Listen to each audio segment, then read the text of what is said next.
প্রিয় দর্শক বন্ধু, বর্তমানে এসআইআর চালু হয়ে গেছে। তো এসআইআরের ফর্ম কিভাবে ফিল আপ করতে হয় আপনাদেরকে দেখিয়ে দিচ্ছি। দেখতে থাকুন ভিডিওটি লাস্ট অবধি।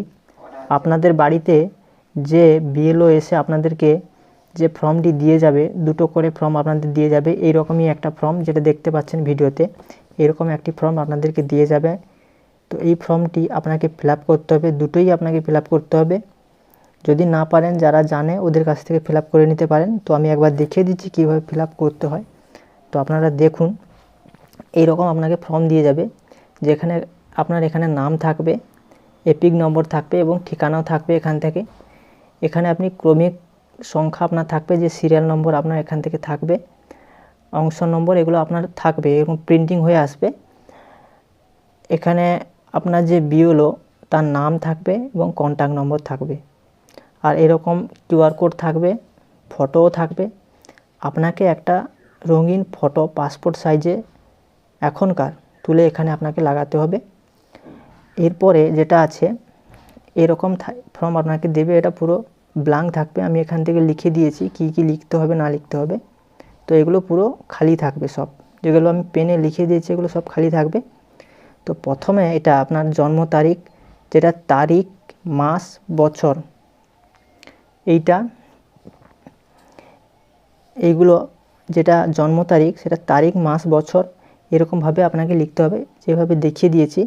এগুলো আপনি ইংরেজিতে লিখবেন, কারণ অনেক সময় ভুল হয়ে যায় বাংলা ইংরেজি করতে গিয়ে।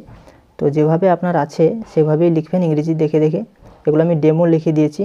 এখানে আপনি তারিখ দেবেন, এখানে মাস দেবেন, দিয়ে এখানে আপনি সালটা দেবেন। দেওয়ার পর আপনার এখানে কি আছে, আধার কার্ড নম্বর। আধার কার্ড নম্বর ঐচ্ছিক কথার অর্থ হচ্ছে আপনি দিতে চাইলে দেবেন, না দিতে চাইলেও না দিতে পারেন। আমি বলছি আপনি দিয়ে দেবেন আধার কার্ড নম্বরটি।